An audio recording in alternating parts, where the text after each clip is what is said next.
ओम नमो ओंकारेश्वर देवताय नमः. ओम नमः शिवाय. ओम नमः शिवाय. अवधूत चिंतन श्री गुरुदेव दत्त. मंडळी, शंका समाधान या कार्यक्रमासाठी मी संगमेश्वर गिरी श्री क्षेत्र ओंकारेश्वर देवस्थान बिलोद्यान जाणेगाव इथून आपलं सर्वांचं हार्दिक स्वागत करतो. मंडळी, मी उपवास करतो. आता जवळजवळ माझ्या संबंधित जी व्यक्ती आहेत, शिष्यमंडळी आहेत, त्यांच्यापर्यंत पोहोचलेला आहे आणि त्यांनी बरेच इच्छा व्यक्त केली की महाराज, माझं पाय दुखतात, कुणी पोटाची चरबीबद्दल बोलतं, कुणी मग आणि उपवास तुम्ही केलेला त्याच्यामुळे तुमची जे पोटावरील चरबी वगैरे इतकं दाखवली, आम्ही तो व्हिडिओ पाहिला म्हणले.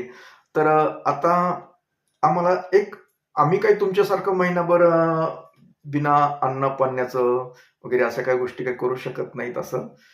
पण मी अन्न घेत नाही, फराळ करत नाही, फळं खात नाही, एवढंच आहे. पाणी पितो. लक्षात घ्या, बिना अन्न पाण्याचं असं काही मनात आणू नका. पाणी भरपूर पितोय मी. पाण्यानंच पोट भरतो. पण फक्त अन्न फराळ जे आहे, फळं वगैरे खात नाही. तुम्ही माझ्यासारखं काही करू नका. आता मी जवळजवळ आज 11वा दिवस आहे, म्हणजे तो बी आता संपत आलाय ना. तर मी आहे का नाही तुमच्याशी चांगलं बोलतोय ना, मी आहे का माझ्यात काही एवढं झालं थोडंफार किंचित आता होणारच नव्हतं. शेवटी मी माणूसच आहे, थोडंफार गरज असते, पण मी आहे तंदुरुस्त बऱ्यापैकी. तर बऱ्याच जणांनी व्यक्त केली की आम्हाला एखादा 1-2-3 दिवसाचा उपवास करण्यासारखं सांगा, जेणेकरून आम्हाला थोडंसं बरं वाटेल आणि शिव उपासना केल्याचं फळ मिळेल आम्हाला चांगलं, असं विचारलेलं आहे. तर मी तुम्हाला आज व्यवस्थित 1-2 दिवसाचा उपवास सांगू शकतो. तसं तर योग सांगायचा म्हणजे उद्या सोमवार आहे, शिव उपासनेचा दिवस आहे. पण तुम्ही मंडळी काय करता, संध्याकाळी जेवण करता.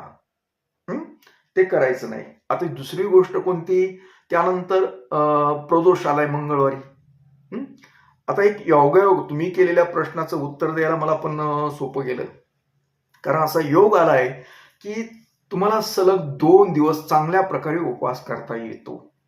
पण हे उपवास कुणी करायचे तेवढं सांगतो मी. तुम्ही जर वीक असाल, आजारी असाल, तर तो काही उपवास करू नका तुम्ही. आणि तुम्ही तंदुरुस्त पाहिजेत. आणि लहान मुलांनी वगैरे काही करायची गरज नाही. फक्त हे वयस्कर, समजा 30-35-40च्या पुढे गेलेले आहेत, त्यांच्यासाठीच फक्त उपवास आहे. कारण अनावश्यक अंगावरली चरबी वाढते, ते नाहीशी होते, यासाठी करायचं. आणि विशेष म्हणजे शिव उपासना होते चांगल्या प्रकारे.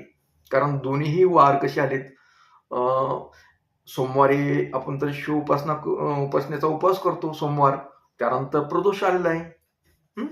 त्याच्यामुळे हा योग चांगला आहे.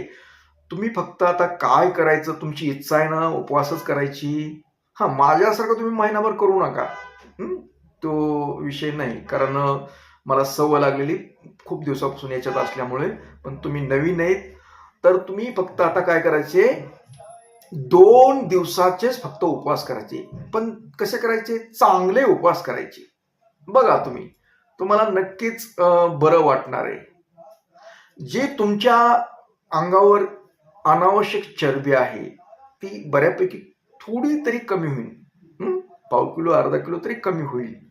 आणि तुम्हाला कसं तरतरी येईल, अंगात ऊर्जा, तुमचं अंग जड पडलेलं आहे ना, ते एकदम फ्रेश होईल 2च दिवसामध्ये. आणि पोट कसं मोकळं वाटेल, तुम्हाला काम करायला उत्साह राहील त्यानंतर. हे आणि विशेष म्हणजे तुमची शिव उपासना ही सफल होणार आहे. त्यासाठी आता आपल्याला काय करायचंय की आता सुरुवात कशी करायची, तर सुरुवात आज हा व्हिडिओ पाहिल्यानंतर तुम्ही सर्वप्रथम मनाची तयारी करा.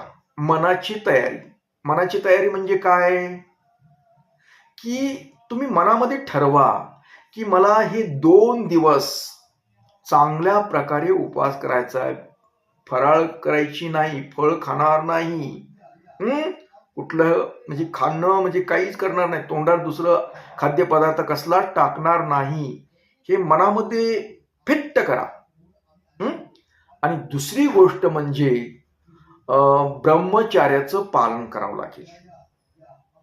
कारण ब्रह्मचार्याचं पालन का करायचं असतं, ह्याचं देवासाठी नाही, हे तुमच्या शरीरासाठी. काय होतं, ब्रह्मचार्याचं पालन नाही केलं तर तुम्हाला भूक लागण्याची दाट शक्यता असते.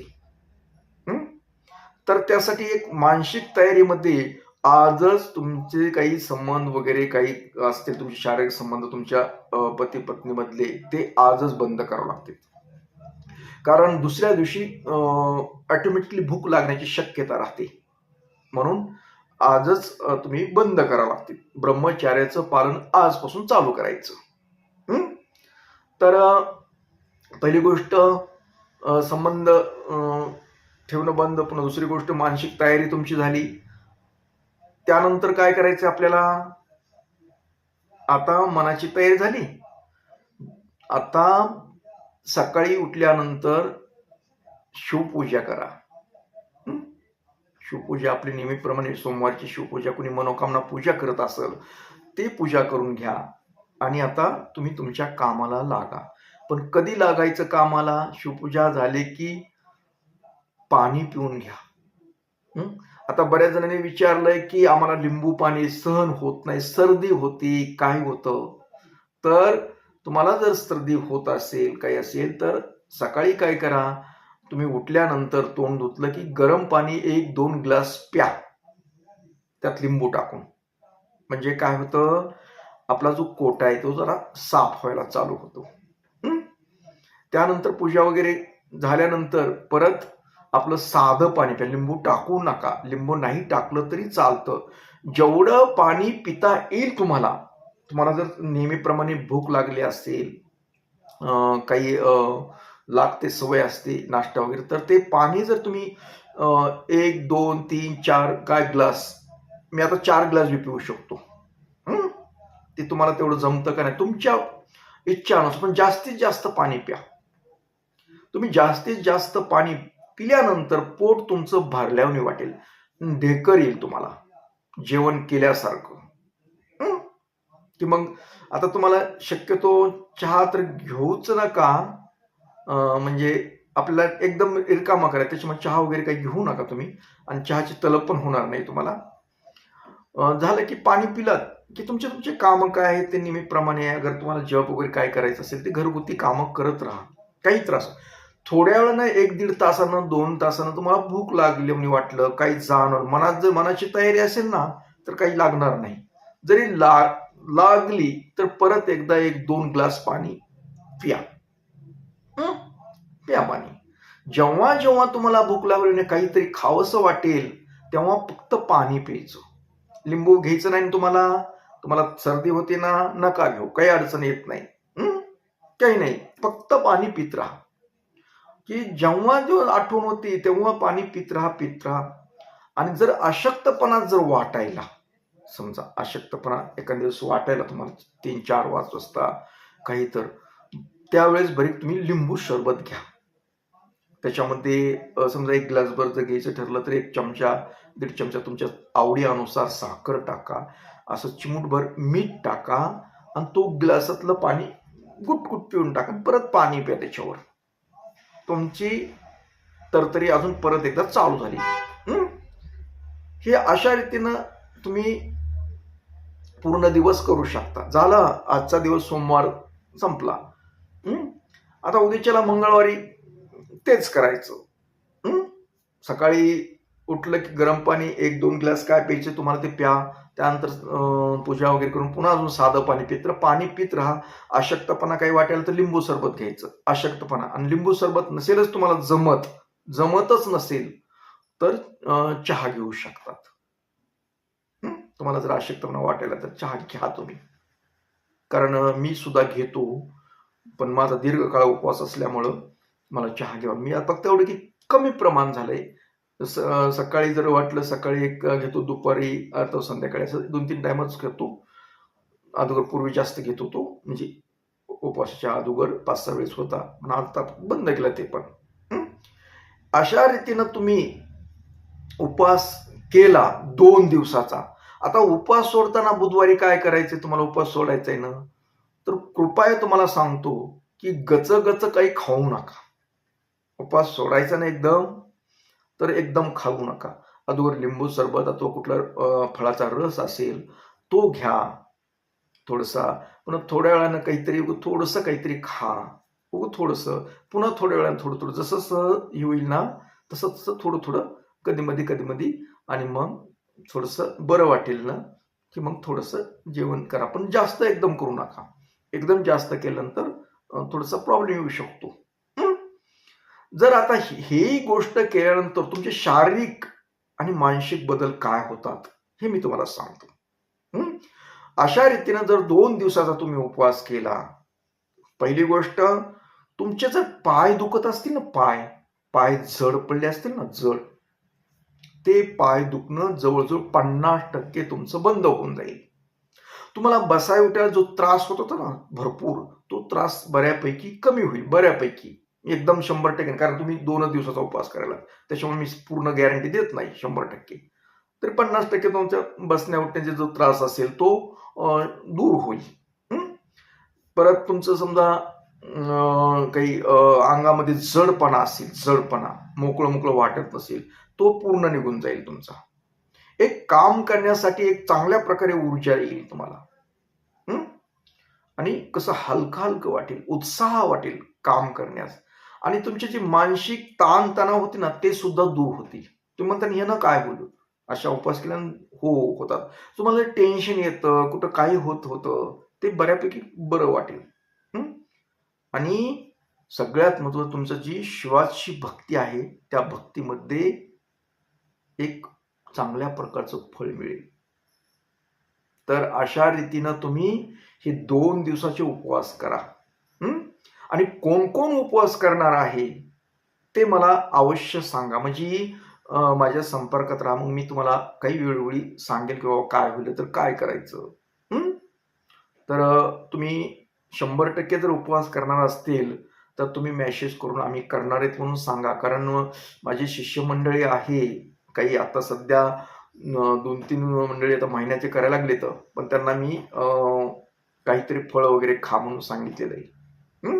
कारण माझं वेगळं आहे, मला सवय लावलेली मी माझ्या शरीराला उपवास करण्याची, तशी बऱ्याच जण सवय नसते.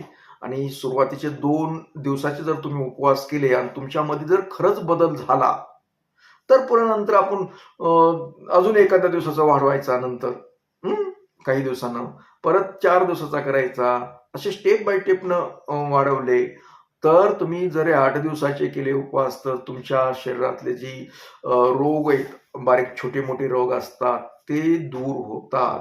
आता काही जणांनी प्रश्न पण केलेला आहे की आम्हाला शुगर आहे, तर शुगर असल्यास उपवास करू नका असे डॉक्टर सांगतात. त्याचे कारण ते डॉक्टरला माहित असेल. मी काही डॉक्टर नाही, मी एक अनुभवी माणूस आहे फक्त. तर शुगर जर तुम्हाला होत असेल काही प्रॉब्लेम, तर तुम्ही काय करायचं, गोळी खाऊ नका. म्हणजे 2-3 टायमाच्या गोळ्या असतील तर एकच टायमाची खा. आणि जर तसं काय वाटलं तर गोळी खा, साखर थोडीशी, जर शुगर लेवल खाली आले, चक्कर वगैरे येईल तर अशा प्रकार करा. आणि कुणी अजून इतर बी कुणी सांगेल की आम्हाला औषधं चालू इथं कुठल्या तरी कशाचे, तर औषधं सुद्धा थोडंसं 2 दिवसासाठी थोडंसं ही कमी करा. आणि जरी खायचंच ठरलं तर थोडंसं लिंबू पाणी वगैरे करून हे करा. आणि खायचंच असलं तर एखादं फळ खा, परवानगी, तुम्ही रुग्ण असाल तर. तर तुम्ही जर चांगले असाल आणि तुमच्या पोटावर चरबी, अगर इतर चरबी काय वाढली, तर बऱ्यापैकी तुम्हाला हलकं वाटणार आहे.